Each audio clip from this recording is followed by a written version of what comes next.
हाँ जी, नमस्कार जी। मैं वीरेंद्र शर्मा। आज तारीख 13 14 हो गई। आज 14 की सुबह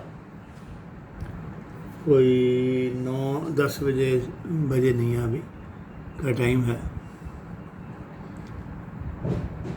वही रिटायर्ड सुप्रीम कोर्ट के जस्टिस मार्कंडे काटजू जी की वीडियो पर बात करना चाह रहा था।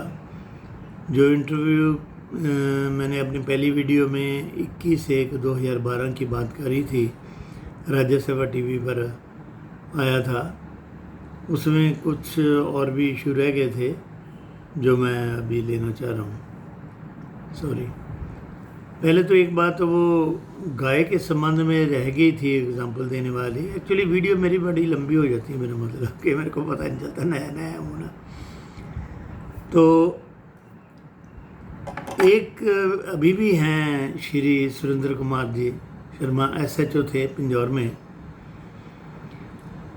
और 25 साल की उम्र में छोटे छोटे बच्चे थे, शादीशुदा थे, और उनकी किडनीज इतनी ख़राब हो गई थी कि PGI वालों ने, चंडीगढ़ वालों ने उनको किडनी ट्रांसप्लांट के लिए बोल दिया था भी कोई और आपके पास अभी चारा नहीं बचा।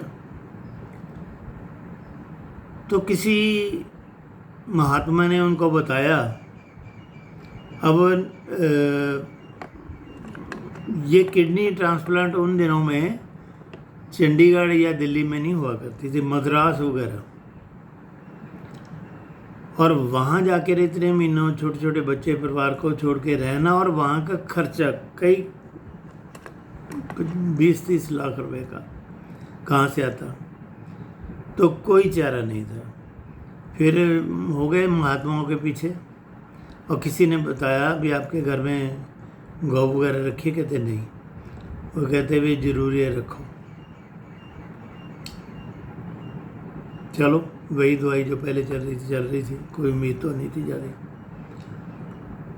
वो भी पेशाब आराम से आने की दवाई थी, कोई किडनी को आराम करने वाली नहीं थी, क्योंकि पेशाब भी रुक रहा था, बहुत तकलीफ होती थी। और गाय पाल ली, ले आए खरीद के घर में, मरता क्या ना करता।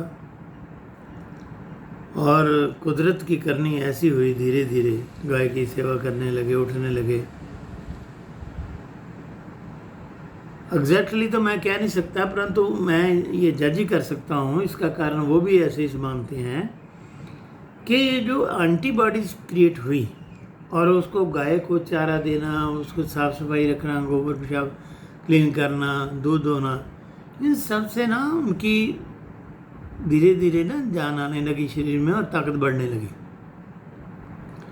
लग तो 6-7 साल गए, परंतु वो समस्या किडनी की, जिसको ट्रांसप्लांट करना ही इलाज बताया गया था डॉक्टरों ने, PGI के, नहीं तो वो मौत थी, वो समस्या पूरी तरह ख़त्म हो गई 6-7 सालों में, धीरे धीरे करते करते। और आज भी वो मेरे दोस्त हैं, रिटायर हो गए हैं, और यहीं पिंजौर में रहते हैं।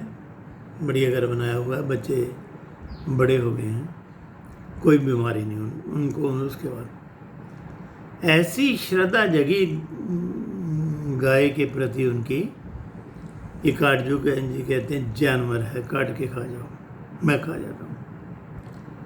उन साहब ने, वो अपने क्वार्टरों में जगह कम थी, कोई ट्रांसफ़र भी होगी, कहाँ ले जाए। यहाँ हमारे यहाँ कौशल्या नदी है, उसके किनारे वो गाय रखनी शुरू कर दी, और करनी शुरू कर दी। गाय के प्रति ऐसी श्रद्धा हुई कि उनके उत्साह और योगदान से, और उन्होंने औरों को भी उत्साह और योगदान में मिलाया। आज वहाँ 1100-1200 गाय हैं, बहुत बड़े बड़े शेड हैं गायों के लिए। हर तरह का उनका बीमारी का, एक्सीडेंट हो जाए, बीमार हो जाए, कहीं बाहर से लाई जाए, इलाज है। और बड़े वहाँ डॉक्टर और काम करते हैं, लाखों रुपए का खर्चा है गौशाला का, समझे ना। आज भी वो, कल मैंने फ़ोन पे बात हुई थी, गौशाला से ही बोल रहे थे, जब भी टाइम मिलता है गौशाला में जाके सेवा करते हैं। इतनी श्रद्धा है, उनको नया जीवन मिला है गौ की सेवा से, वो कह रहे हैं। और उस गौशाला से हमारे पास ही है, सुबह शाम टेम्पू आते हैं बड़े बड़े और दूध लेके जाते हैं। गांव से ट्रालियां आती हैं, खाद जो है उनके गोबर की और पेशाब की वो लेके जाते हैं। पेशाब से बनी दवाइयाँ मिलती हैं वहाँ।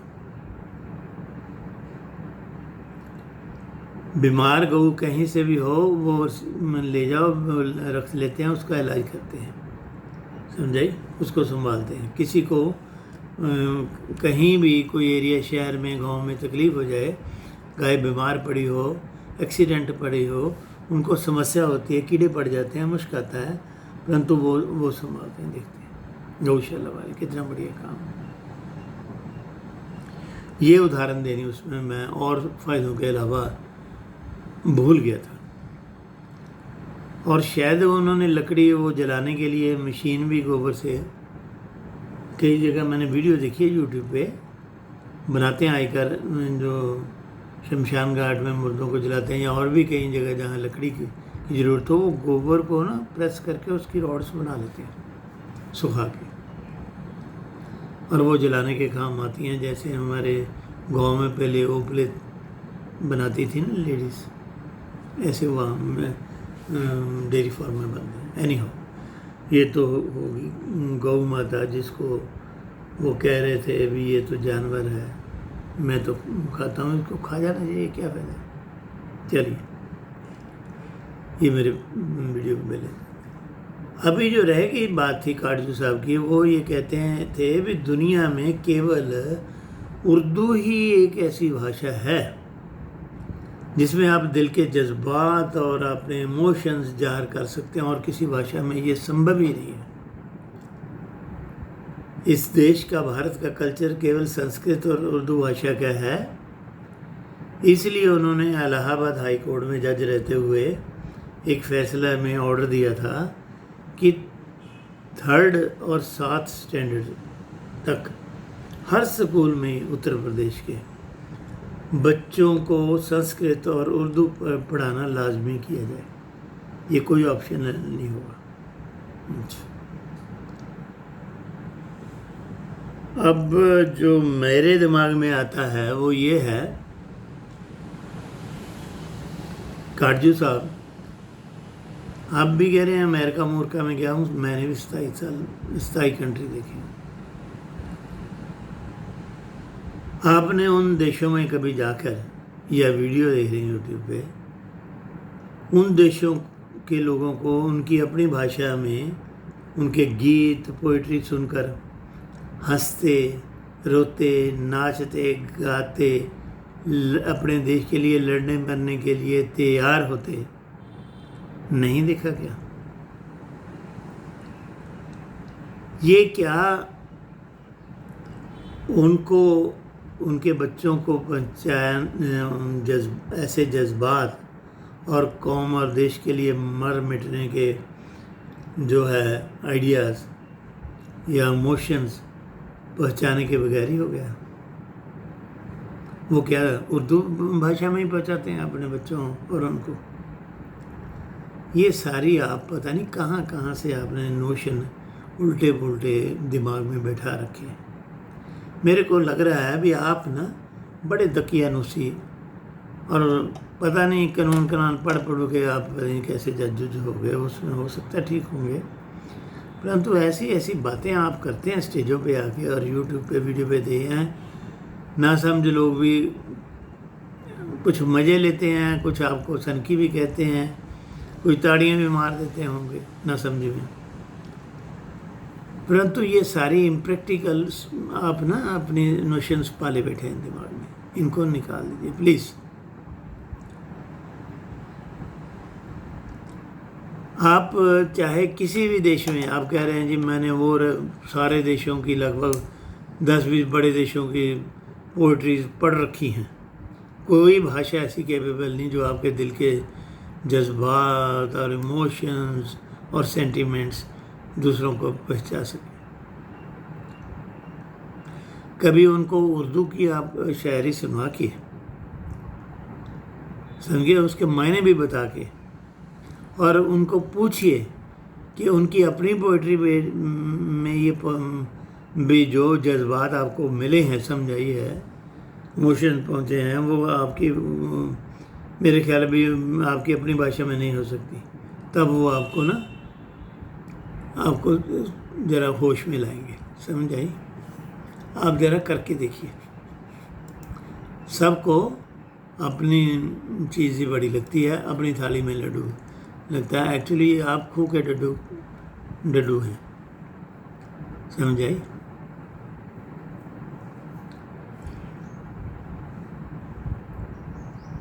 दूसरा, मेरे मुताबिक किसी भी शायरी या कविता का पूरा आनंद या जज्बात आप महसूस नहीं कर सकते जब तक उसके एक एक शब्द के पीछे छुपी कहानी को आप नहीं जानते। ये सब देशों के लोग अपने कंट्रियों में जो उनके ऐसी घटनाएं हुई हैं जिनके एक एक शब्द वो अपनी कविताओं पोइट्री में परोते हैं, वो लोग समझते हैं। आप नहीं समझते, इसलिए आपको लगता है भी उनकी कविताएं पोइट्री ऐसी है या गीत ऐसी है। ये वही समझते हैं, आप नहीं समझ सकते। आपकी उर्दू की वो नहीं समझ सकते। जैसे एक उदाहरण देता हूँ, एक गीत है पंजाब में, एक गायक हैं सतेंद्र सरताज, और पंजाबी का गीत है, उर्दू का नहीं है। मेरी हीर ये फ़कीर ये नी सोहनी है, समझाई? किसी उम्र का भी पंजाबी जो पंजाब में पला हुआ है, जो हीर रांझे की स्टोरी को जानता है, जब ये गीत सुन लेता है ना, और कभी भी अकेले बैठे अपने महबूब की याद आ जाती है, तो बरबसी उसके मुंह से ये गीत निकल पड़ता है। ये क्या बिना जज्बात के होता है? समझे? अब बताता हूँ एक एक शब्द के पीछे क्या क्या स्टोरी होती है, कितने बड़ा मैसेज होता है। वीडियो लंबी हो जाएगी मेरी, पहले वीडियो लंबी हो जाती है, मैं सिर्फ 2 ही शब्दों का बताऊंगा, नहीं तो इस गीत का एक एक शब्द के पीछे बहुत कुछ खड़ा हुआ, बड़े जज्बात और बड़े सेंटिमेंट्स दिल की गहराइयों से निकले हुए। मेरी हीरिए, पहला शब्द है हीरिए।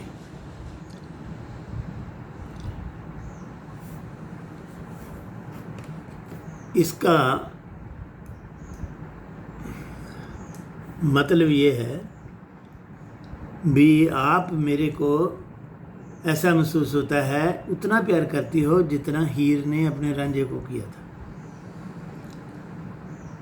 और जैसे हीर ने रांझे के प्यार पाने के लिए, हीर रांझे को पाने के लिए अपनी जान की परवाह नहीं की और नदी में डूब गई थी, ऐसे ही मेरे को लगता है भी मेरी महबूबा, आप भी मेरे को पाने के लिए अपनी जान भी दे सकती हैं। इसलिए मैं आप, मेरे दिमाग में आपका के प्रति बहुत प्यार और सम्मान है। इस एक शब्द का मतलब ये है, मेरी हीरी है। इसके पीछे पूरी स्टोरी आ जाती है हीर की दिमाग में, समझाई? ऐसे जागते हैं दिल से अरमान और जज्बात। दूसरा शब्द है फ़कीरिए। इसका मतलब पता क्या है? फ़कीर वो होता है जिसको दीन दुनिया की कोई दुनियावी चीज़ नहीं चाहिए होती, उसको सिर्फ एक ही चीज़ से लगन होती है, किसी को ईश्वर से, किसी को अपने महबूब से। वो अपनी महबूबा को कहता है तू फ़कीर नहीं है।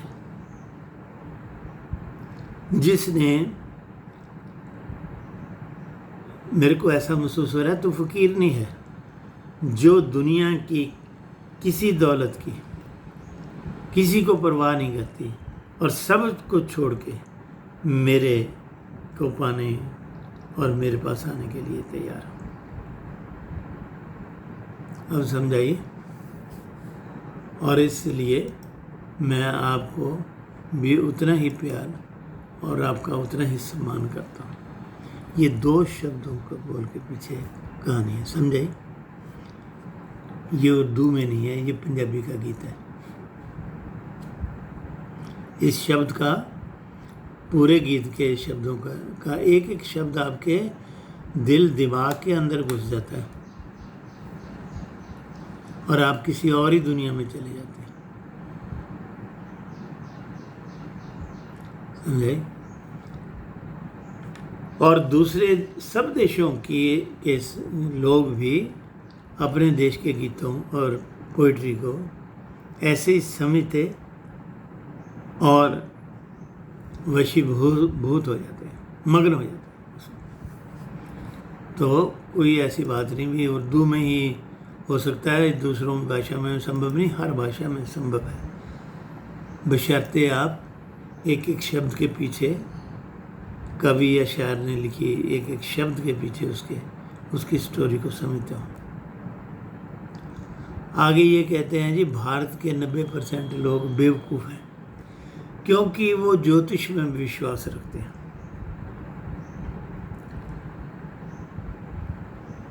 मेरे को भी ज्योतिष के बारे में ज़्यादा कुछ पता नहीं है,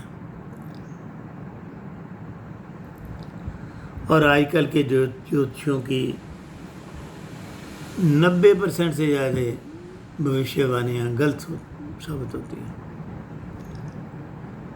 मेरी समझ से इसका एक कारण तो ये है कि आज के ज्योतिषी पुराने ज्योतिषियों की तरह उतना ध्यान या मेहनत नहीं करते।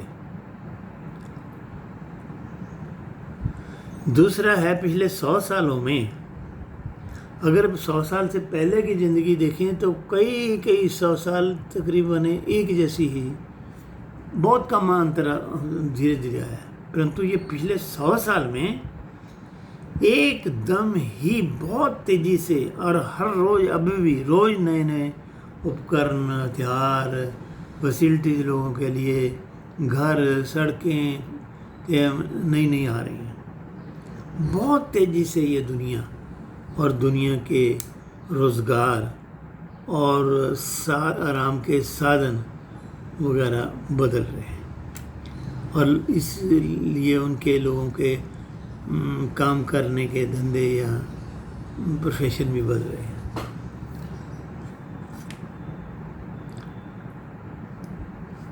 इसीलिए ही ये भविष्यवाणियाँ गलत हो रही हैं। भविष्यवाणियाँ क्या हैं?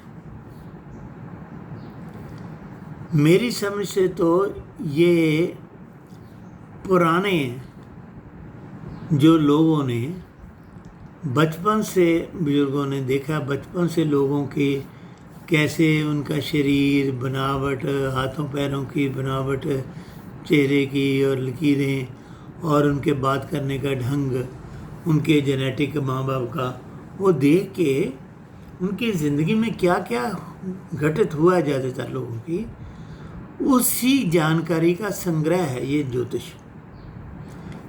ये कोई ऐसी पक्की साइंस नहीं है, ये उदाहरणों का को इकट्ठा करके भी, ऐसे बच्चों के साथ ऐसा होता होगा ज़िंदगी में, ऐसे बच्चे ज़िंदगी में ऐसे ऐसे करते होंगे, ऐसे बच्चे ज़िंदगी में ऐसे ये बनते होंगे, ये उम्र में। ये उस जानकारी का संग्रह है, ये कोई ऐसी कोई संस्कृत नहीं है। तो साइंस नहीं है। तो ये तो जो भी वो जानकारी है, संग्रह, उसी के आधार पे बताया जाता है। अब उदाहरण मैं देता हूँ, छोटी सी, पता नहीं ये आपको पसंद लगेगी या नहीं लगेगी, मेरे को लगता है थोड़ी बहुत इस बात से मेरी से रिलेट करती है। जैसे कोई पड़ोसी बताया भी आपका लड़का या लड़की किसी गलत संगत में मैंने देखा है, वो सिगरेट पी रहा था या शराब पी रहा था।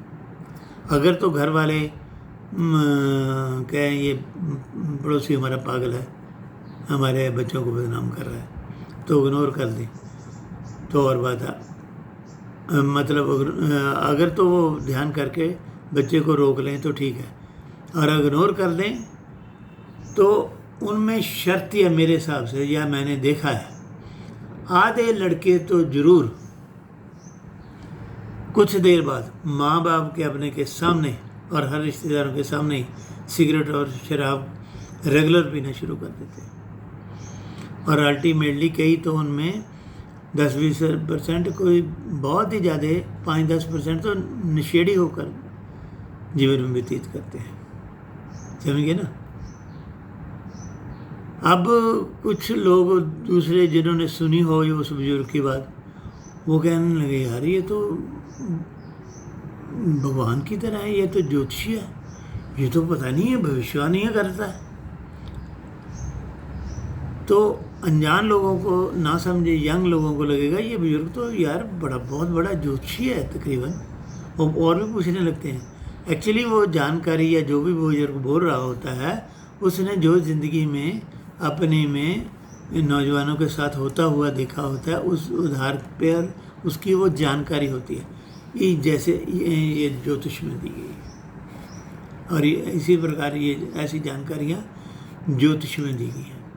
दूसरा उदाहरण देता हूँ।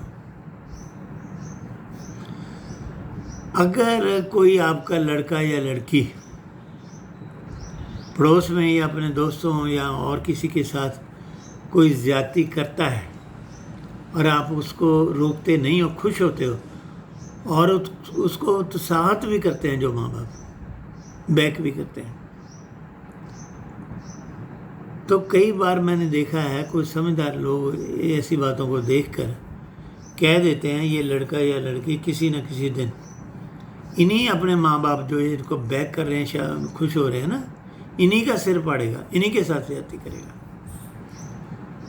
और ये 90% केसों में होता है। कोई इतिहास निकाल के देख लीजिए, किसी बुजुर्ग से आस पड़ोस की परिवारों की हिस्ट्री निकाल के देख लीजिए, क्योंकि वो लड़का और लड़की को यही सीख मिल जाती है। ये तो बहुत आसान और बढ़िया तरीका है फटाफट किसी भी चीज़ को पाने का, किसी भी हालात को ठीक करने का अपने फेवर में। और जब कभी भी ऐसा मौका आता है, जब बड़ा हो जाता है, जायदाद को बांट कर लेकर और या उनकी उसकी माँ बाप से पैसे या किसी चीज़ की प्राप्ति पाने को लेकर माँ बाप मना करते हैं या ज़्यादा उसके मुताबिक नहीं देते, वो फिर वही सीख ज़्यादती की, मारपीट की अपने माँ बाप, अपने भाई बहनों पे आजमाता है। उसको आता ही वही है, उसको आदत पड़ चुकी है। यह एक कुदरती है, नेचुरल है इंसान के स्वभाव में। अब इसको कोई कहे वो जो बुजुर्ग चलता हुआ देख के वो कह गया था जी बिकल को देखना, यही जो पड़ोसियों को पीट रहा है ना लड़का और माँ बाप खड़े गेट में खुश हो रहे हैं, यही लड़का किसी दिन अपने माँ बाप का सर पड़ेगा और बेइज्जती करेगा। अब कोई कहना यार उस बुजुर्ग की बड़ी पता नहीं क्या देवी शक्ति है यार, या उसको ज्योतिष का ज्ञान है, तो उसने तो जो कहा था वो सच हो गया। ये सच ना ज्योतिष का ज्ञान है ना जो है, ये उसके दिमाग में जो देखी हुई अपनी उम्र में दूसरों की जो है असली कहानियाँ हैं, उसी आधार पे उसने कहा है। इसमें कोई मिरेकल, कोई जादू नहीं होता, समझिए। यही आगे चल के ज्योतिष बन जाता है। अब तीसरी उदाहरण देता हूँ। कोई लड़का अगर गली मोहल्ले की नुक्कड़ पे खड़े होकर लड़कों के बीच किसी दूसरे लड़के को अपने से कमजोर और लड़के को जाते हुए उसकी तरफ देख के मूँछों का ताव दे रहा ना, इसका मतलब उसको अपनी जवानी की ताकत पर घमंड हो रहा है और दूसरों को वो इजीली प्राप्त या नीचे दिखाना चाह रहा। अगर उसको ऐसा करते देख के कोई बुजुर्ग कह दे भी ये लड़का जल्दी ही या तो किसी का सिर फाड़ेगा, मारेगा, पीट करेगा किसी के साथ, या खुद सिर पड़वाएगा या मार पीट खा के आएगा, या उसके माँ बाप को बचा दे, और माँ बाप ना रोके, खुश हो रहे हैं हमारा लड़का जवान हो रहा है, दूसरों को पे रोक रखता है, और कुछ देर बाद ही पता चले वो सर पड़वा के आ रहा है, या लोग आगे शिकायत पुलिस वाले भी इसने हमारे बच्चों का सर फाड़ दिया। तब उसको कहने लगे यार वो तो देवी शक्ति है, वो ज्योतिष है, पता नहीं कितनी की उसके पास शक्ति है, जो कहा था वही हुआ। ये भी सब जानकारी का नतीजा उसकी ज़िंदगी में जो देखिए, कोई इसमें मिरेकल या कोई जादुई या देवी शक्ति नहीं है। यही है ज्योतिष। बाकी जी काटजू कहते हैं, काटजू जी भाई कैसे ग्रहों का, ये ज्योतिष वाले कई बार ग्रहों की बात करते हैं, ये ग्रह इस घर में है, इस घर में है, कैसे इंसानों की ज़िंदगी पे असर हो सकता है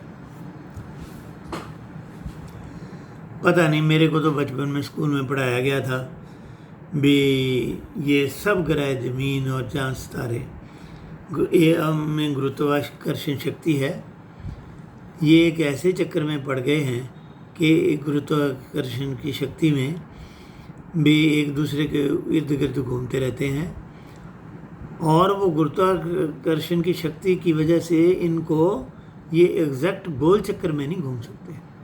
ये अंडा नहीं जैसे ओवल शेप का चक्कर होता है, एक तरह से कम चौड़ा, दूसरे ऐसे चक्कर में घूमना पड़ता है इनको। और ऐसे चक्कर में चांद ज़मीन के इर्द गिर्द घूमता है। जब ज़मीन के ज़रा नज़दीक आता है तो समुंदर में लहरें बहुत ऊंची ऊंची उठने लगती जाती हैं, क्योंकि चांद की गुरुत्वाकर्षण शक्ति का वो पानी पे असर होने से पानी ज़मीन को खींचने की शक्ति पानी पर चांद की शक्ति अब ज़रा ज़्यादा अप्लाई होने से कम होने लगती है, तो लहरें ज़रा ज़्यादा ऊंची उठने लगती हैं। ऐसे ही बचपन में पढ़ाया गया था भी इन ग्रहों के नज़दीक आने जाने से पक्षियों का व्यवहार को अगर ध्यान से जो बुजुर्ग देखें या आदमी नेचर के प्यार करते हैं तो इनके व्यवहार में, पक्षियों के व्यवहार में फ़र्क आने शुरू हो जाता है। पहले किसी भूचाल के आने से भी आना शुरू हो जाता है। अगर पक्षियों के व्यवहार पे, स्वभाव पे, उन पे फ़र्क आना शुरू हो जाता है एक दूसरे के प्रति, तो इंसानों पे थोड़ा बहुत क्यों नहीं होगा? आपको पता नहीं लगता आपके स्वभाव में चिड़चिड़ापन या खुश रहने का या जो भी गुस्से का जो है भी इन ग्रहों के नज़दीक दूर आने से कम ज़्यादा हो सकता है मेरे हिसाब से। जैसा आपका बोलने का स्वभाव हो जाएगा गुस्से या प्यार वाला, कहीं भी आप काम करवाने जाएंगे, अगर गुस्से वाला स्वभाव ज़्यादा हो गया तो होता हुआ काम भी आपका बिगड़ जाएगा, नहीं होगा, सामने वाला नहीं करेगा। अगर ना होने वाला काम भी है, अगर आप बहुत प्यार से मन से बोलेंगे तो कई बार ना होने वाला काम भी आपकी फेवर में हो जाता है। इन आपके कामों का होने या ना होने से आपके जीवन में मटेरियल हर चीज़ प्राप्ति पर असर पड़ता है, वो ज़्यादा प्राप्त होता है। अच्छे स्वभाव वालों को कम वालों को कम प्राप्त होता है, जिससे आपके जीवन में खुशियाँ और दुख का कम ज़्यादा होना होता है। समझे? अब आप इसको कई लोग किस्मत का नाम दे लेते हैं। ठीक है, कुछ हालात आपके बस में नहीं होता, उससे आपकी किस्मत अच्छी या बुरी हो सकती है, परंतु काफ़ी कुछ मैंने देखा है अपनी ज़िंदगी में, आपके स्वभाव से भी फर्क पड़ता है। तो ये है मेरे हिसाब से काटजू साहब आपका ज्योतिष के बारे में जो विचार था। भी लोग 90% बेवकूफ़ हैं, ज्योतिष पे विश्वास करते हैं और ज्योतिष ही बताते हैं भी ग्रहों से भी आपकी ज़िंदगी पर कुछ असर होता है। चलिए, हो सकता है मैं गलत हूँ, ना ठीक हूँ, परंतु जो भी मैंने को समझा मैंने बता दिया। अब लोग जानेंगे कौन सही है कौन गलत है।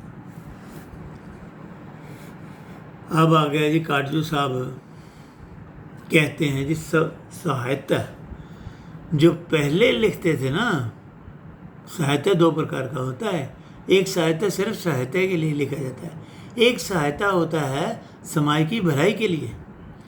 जो पहले लेखक थे ना, जैसे फैज़ नज़ीर, शायर लुधियानवी उनमें सूफी टच था।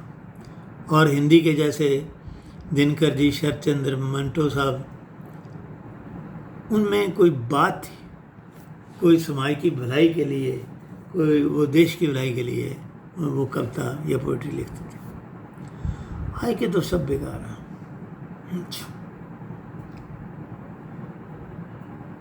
मैं भी इस बात से सहमत नहीं हूँ, मैं काटजू साहब की इस बात से सहमत नहीं हूँ। शायर, कवि किसी देश में, किसी जगह पर भी उस वक्त की ज़रूरत के मुताबिक ही लिखते हैं, ऐसा मेरा मानना है। नहीं लिखते तो उनकी सब लिखते हैं रद्दी की टोकरी में जाते हैं। ठीक है, आज के शायर ज़्यादातर या कवि गीत या शायरी रोमांस पे लोगों को हंसाने के लिए, और कई तो ये अपने देश में ये भी समाज की भलाई के लिए पॉलिटिशियंस के ऊपर बहुत लिखते हैं, क्योंकि पॉलिटिशियंस को भी कई जो है ठीक नहीं है, ज़्यादातर पॉलिटिशियन इस देश के ठीक करने की जरूरत है। लिखते हैं लोग, क्यों नहीं लिखते? क्या कमी है उनमें और पिछले फैज़ और उनमें? ये कहें ये जी रोमांस और हंसने वाली हास्य कविता है, उनकी क्या ज़रूरत है? ये तो बेकार है, ये तो सिर्फ शायरी के लिए लिखी है। बिल्कुल काटजू साहब, ज़रूरत है, ये दवाई है। आज की ज़िंदगी में नौजवानों के सामने बहुत ज़्यादा आराम के साधन उपलब्ध हैं। हर चीज़ आदमी की, बच्चे की, घर की, आदमी की इच्छा होती है मेरे पास ज़्यादा से ज़्यादा आराम के साधन हों, परंतु उनको प्राप्त करने के लिए नौजवानों को दिन रात कंपटीशन करना पड़ता है, मेहनत करनी पड़ती है। और आज के प्रोफेशनों में मेहनत में फिज़िकल ही अकेला मेहनत नहीं रहेगी, ज़्यादा दिमागी मेहनत हो चुकी है, क्योंकि मशीनें आ गई हैं। दिमागों से मशीनें बनती, दिमागों से मशीनें चलती हैं। मशीनें जो एक दिन का काम है वो मिनटों सेकंडों में कर देती है। इसलिए सभी के लिए साधन उपलब्ध है मशीनों के काम से, परंतु इन मशीनों को बनाने और चलाने में और एक दूसरे के नई नई खोजें करने के लिए दिन रात आज के नौजवानों को दिमाग से बहुत ज़्यादा काम लेना पड़ता है।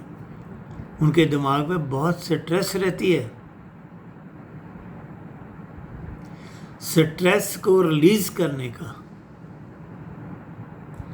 दुनिया में हंसने और रोमांस या सेक्स से ऊपर बड़ी कोई दवाई नहीं बनी, जिसका कोई साइड इफ़ेक्ट नहीं तो दुनिया की हर दवाई का साइड इफ़ेक्ट है जो मेडिकल साइंस देती है, चाहे वो आयुर्वेदिक ही हो, चाहे थोड़ा ही हो, कितनी भी ऑर्गेनिक हो, कुछ ना कुछ इफेक्ट होता है।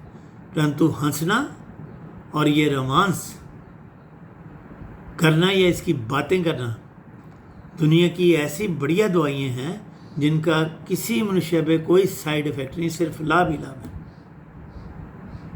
दिमाग की स्ट्रेस रिलीज़ होती है, दिमाग खुश रहता है, उससे आपके दिमागी मसल की टेंशन रिलीज़ होती है और दिमाग आपके शरीर की मेंटेनेंस और बीमारियों से लड़ने के लिए ज़्यादा से ज़्यादा वो फिर ध्यान दे पाता है, लड़ पाता है।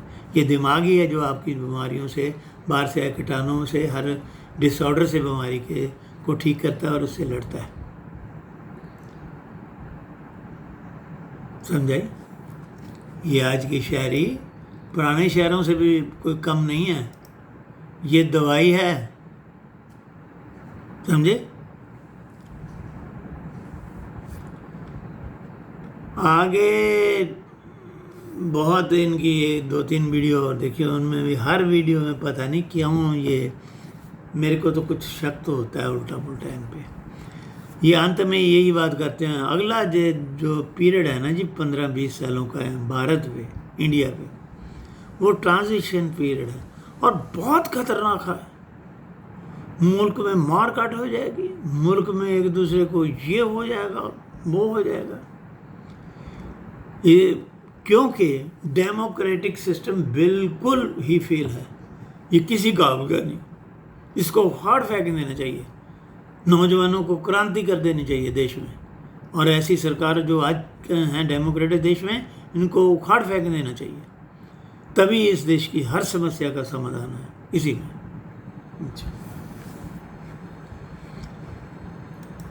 जब इनको पूछा जाए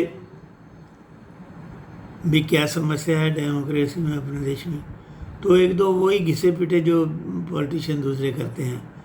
देखो ये रोजगार नहीं है नौजवानों के पास, उनको भड़काते हैं।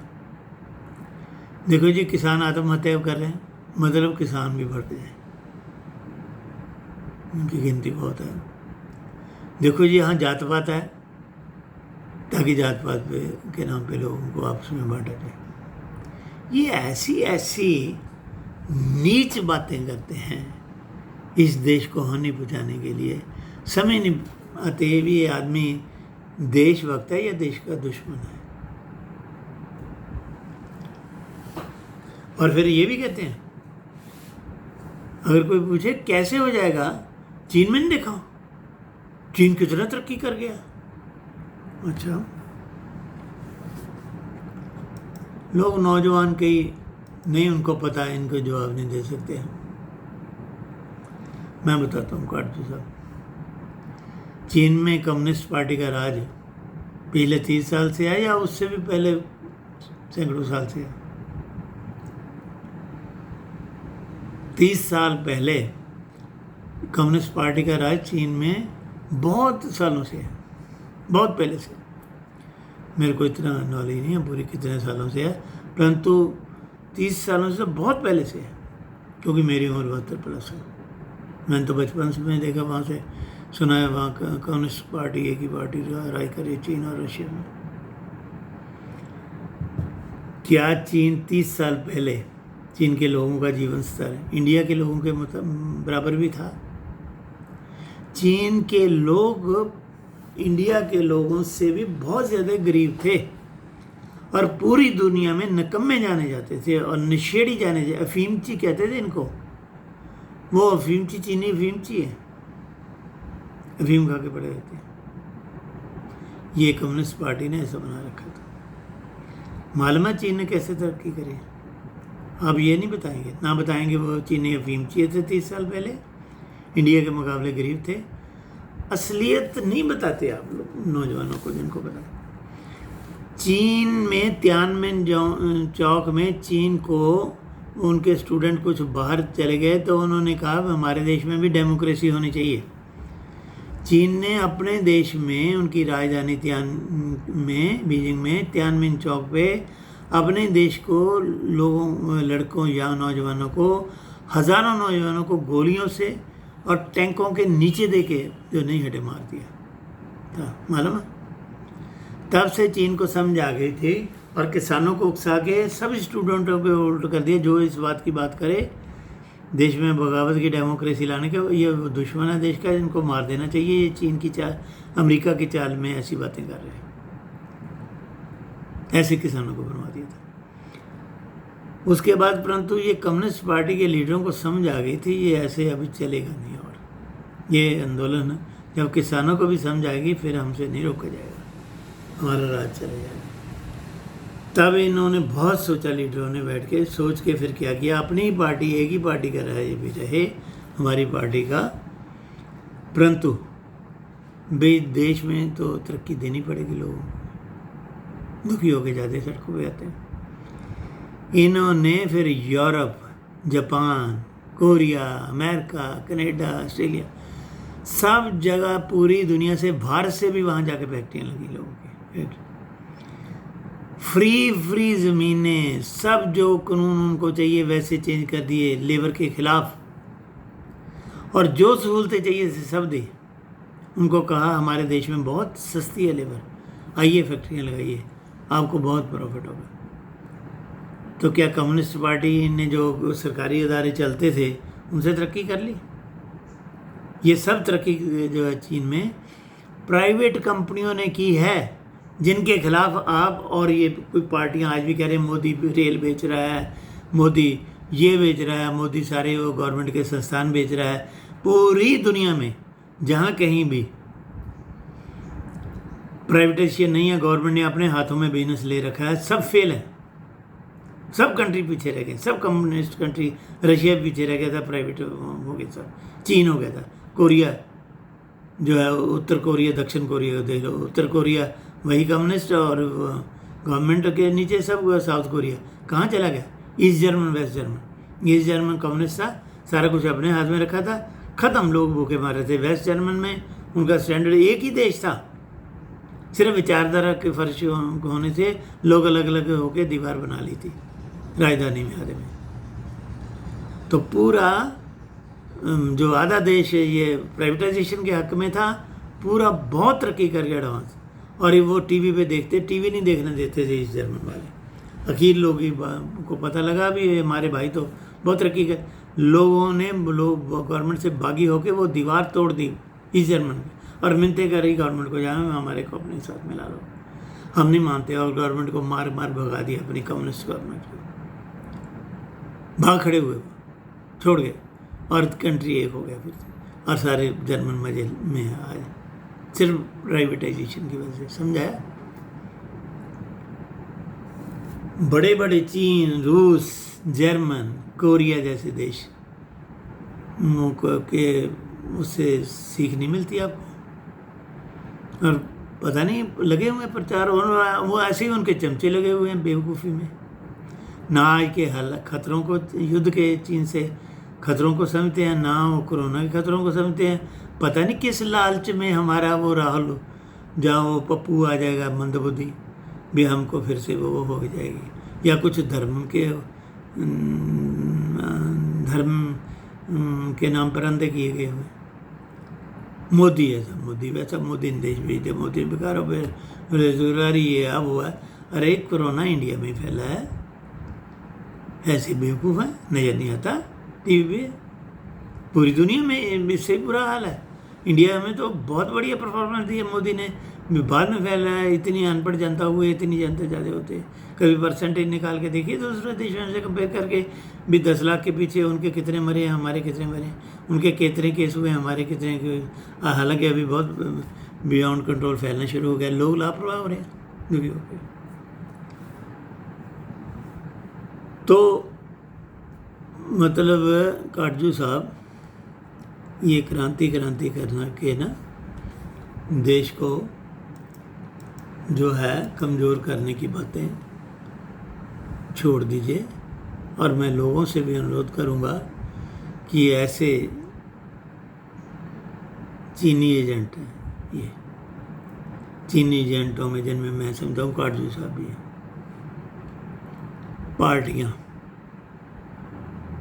टीवी पे देख ही लिया आपने, मीडिया वाले, ये गुप्पे चुप्पे होती हैं ट्रांजैक्शंस, किसी न किसी के कभी ना कभी किसी गलती से बाहर आ जाती हैं, नहीं तो आम जनता को पता नहीं लगता। ये सब बिके हुए होते हैं जो हमारे देश को जात के नाम पे, धर्म के नाम पे, सत्ता के नाम पे के लिए लोग में बांटने और कमजोर करने पे लगे हुए। कभी भी ये इनको कहो ना काटजू जैसे, या इन पार्टियों के सब, कभी भी ये लोग ना तुलना नहीं करेंगे टीवी पे बैठ के। भाई मैं नहीं कहता भी कांग्रेस ने कुछ नहीं किया या दूसरी पार्टियों ने कुछ नहीं किया, थोड़ा बहुत तो किया है, बाकी खुद भी खाते अपने परिवारों को पालते रहे हैं। कितना कितना पैसा कभी देखा है इनकी हिस्ट्री निकाल के लीडरों के खानदानों में आ गया, कहाँ से आता? ये कोई खेती करते हैं, बिजनेस करते हैं।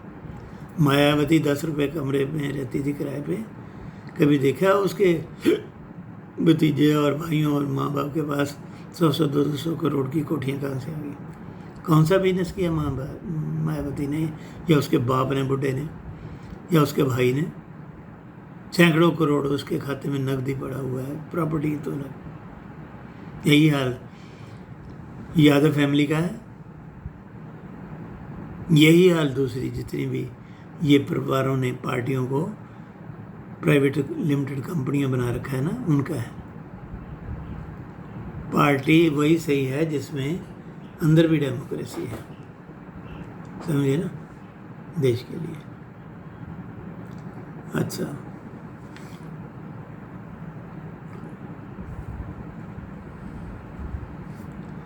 और ये कभी मोदी जी की परफॉर्मेंस का कंपैरिजन टीवी पे आके नहीं करेंगे भी। पहले जितना मोदी जी ने रूल किया है उन सालों में कितनी सड़कें बनती थी एक महीने में, अब कितनी बनती है। हर तरह के कितनी गरीबों के लिए घर बनते थे, अब कितने बनते हैं। कितना नौकरियां जनरेट होती थी, अब कितनी हो रही हैं। कितने कारखाने थे, कितनी जीडीपी थी।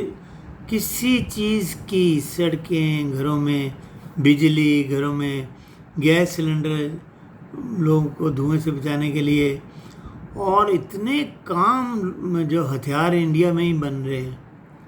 और जो फौज के पास सारा वो ताबूत नहीं थे, सेफ्टी जैकेटें नहीं थे, पुरानी रफलें थी, कोई नया हवाई जहाज, कोई हथियार नहीं लिया था।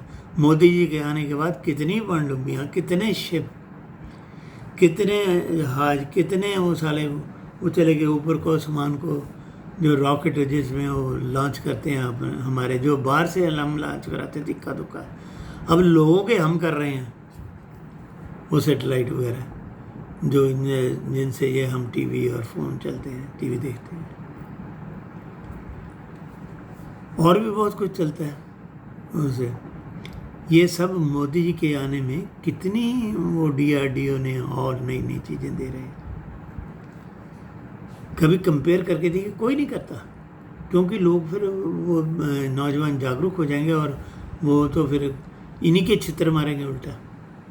ये राहुल ने एक दफ़ा किया था किसी स्कूल कॉलेज में जाके, ऐसे मोदी के राज में आए थे, नहीं हो रहा, आप देख लो, वो कहते बिल्कुल हो रहा है। राहुल को ऐसे भिगो वो कि इसकी बेइज्जती करी ना वहाँ, इसको दौड़ना पड़ गया था। वहाँ कॉलेज की लड़कियाँ थी, कहती क्यों नहीं हो रहा, क्यों, क्या सफाई हो रही है, कहते क्यों नहीं हो रही, पहले से ज़्यादा हो रही है। हर को सफाई की वो है, हम पहले ऐसे ही फेंक दिए थे, करते रखते। हर चीज़ जो राहुल ने वहाँ उठाई है उसको, इसके ना बहुत दो के जवाब दिया है बच्चियों ने, बेइज्जती करी, कड़ा से रही भी कर रहा था। ऐसे ही अगर काटजू साहब को अपनी अगल में जाते है ना अभिमान, जरा बुलाएं मेरे को, चलिए बुला लें कहीं भी, किसी स्टेज पर, किसी टीवी चैनल पे बुलाइए, मैं बताता हूँ ये कितनी अकल के माल का है। 70 साल में मैं रोज़ 9 साल का था, मेरे को किताबें पढ़ने का, देश की देशभक्ति का, देश को सुधारने का, देश में गरीबी बहुत बड़ा अभिशाप है, दूर करने का शौक़ था। तब से देश की समस्याओं को जानने के लिए, लोगों के स्वभाव जानने के लिए मैं 9 साल से किताबें पढ़ता हूँ, और आज भी 4-5 घंटे पढ़ता हूँ, और लोगों से बैठ के बातें करता हूँ इस विषय पे, तो कैसे देश का सुधार हो, और सिर्फ क्रांति। जब क्यों, कोई जवाब नहीं। कैसे लाभकारी होगी, कोई जवाब नहीं। चीन को देख लो, अरे चीन में कैसे हुई है वो लोगों को बताना नहीं, ना पता नहीं इसको पता है कि नहीं, मूर्ख को पता है। कभी तुलना नहीं करेंगे मोदी जी। मोदी जी को फाड़ फेंको, मोदी जी को, गवर्नमेंट को, और जाके नौजवान कुर्सियों पे, दफ्तर में ना प्रधानमंत्री के और पार्लियामेंट में बैठ जाओ। अब देश के कारखाने भी चलने लगेंगे, बढ़िया बढ़िया, बहुत तेज़ी से चलेंगे। अब तो बहुत स्लो चल रहे हैं ना, बहुत चलेंगे। सब कुछ देश में, लॉ एंड ऑर्डर सब कुछ ठीक होगा। अब भर जाए कॉलेजों के नौजवान पार्लियामेंट में और मोदी के दफ्तर में, सब मिनिस्टरों के दफ्तर में। ऐसा मूर्ख आदमी है ये।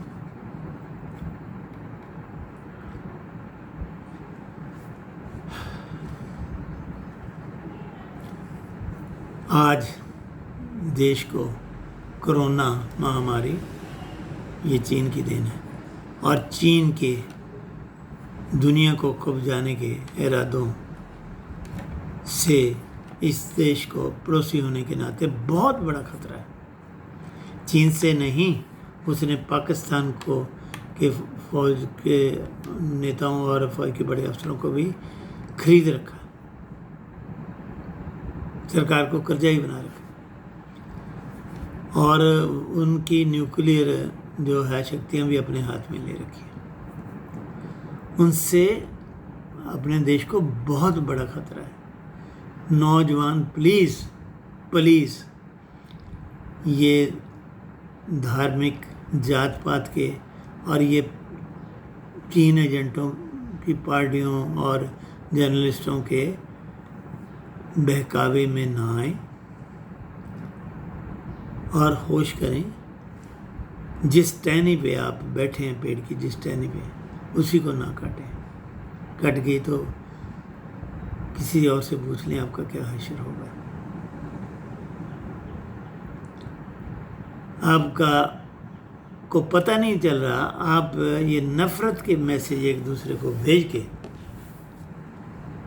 और अपने सरकार के और सेनाओं के खिलाफ भी और आपस में नफ़रत फैला के आप देश को बहुत कमज़ोर कर रहे हैं।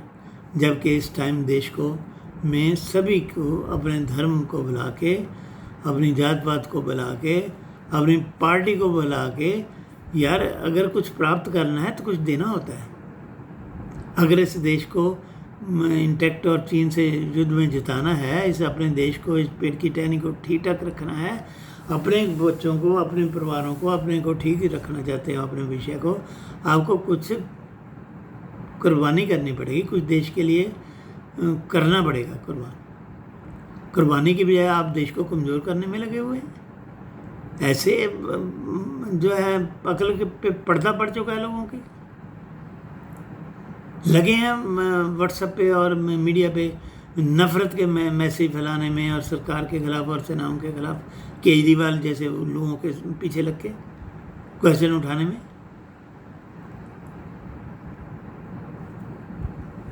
ये इनसे बच जाएं, बच जाएं, बच जाएं। कहीं आपका भी पाकिस्तान वाला हाल ना हो। ये चुनौती ख़त्म होते ही चीन ने पाकिस्तान में अपनी फ़ौज के बहुत आदमी घुसा रखे हैं, उसके न्यूक्लियर हथियारों पे कब्जा कर रखा है, उसके पोर्टों पे कब्जा कर रखा है। अभी भी वो पाकिस्तान की पुलिस को, फ़ौज को कुछ नहीं समझते, थोड़े से ही चीनी। जब लड़ाई के बहाने और आ बैठे ना, अब बैठेंगे भी, आपके प्रोजेक्ट बना के देते हैं, डैम बना के देते हैं और देते हैं, और तिब्बत की तरह खा जाएंगे ये पूरे पाकिस्तान। और इनका वही हाल होगा जो शिंजियान, वो क्या इनका राज्य है जहाँ मुसलमानों के साथ अपने देश में ये कर रहे हैं, ये पाकिस्तान के मुसलमानों के साथ यही करेंगे। और अगर चीन ने किसी तरह, किसी वजह से, अगर कोई ऐसी बात हो गई भी, किसी तरह से भारत पर भी कब्जाई हो गया ना, या अपनी पार्टी बिठा दी, वो नहीं देखेगा आप हिंदू हैं, आप सिख हैं, आप ईसाई हैं, आप मुसलमान हैं। उसका तो काम करने का तरीका वही है। अपने देश के लोग भी जो हुक्म नहीं माने तो गोली। किसी को अपने धर्म को मानने की आज़ादी नहीं है, उनकी पॉलिसी पे चलना होगा, उनके मुताबिक काम करना होगा, मशीन की तरह। देखा कि टीवी पे उनकी फ़ौज को कभी खड़े हुए, जैसे रोबोट खड़े होते हैं, आदमी नहीं रोबोट। पूरी दुनिया में ऐसी फ़ौज की ऐसी लाइनें या ऐसे डिसिप्लिन नहीं मिलेगा जैसा चीन में है। कारण है गोली का डर, बंदूक का डर। आज तक गलवान में कितने मरे हैं, कोई दुनिया की ताकत बाहर नहीं निकाल सकी। धीरे धीरे शी जिनपिंग की पॉलिसियों के लोग थोड़ा थोड़ा कोई ना कोई भागी हो रहे हैं, और मिलिट्री वाले कोई डर नहीं रहे, उनको ह्यूमिलिएशन महसूस हो रही है। उन्होंने कुछ दिनों पहले वहाँ की तस्वीरें बाहर निकाली हैं, अब पता चल रहा है उनके 60 से ज़्यादा आदमी हो रहे हैं हमारे भी इसके मुकाबले।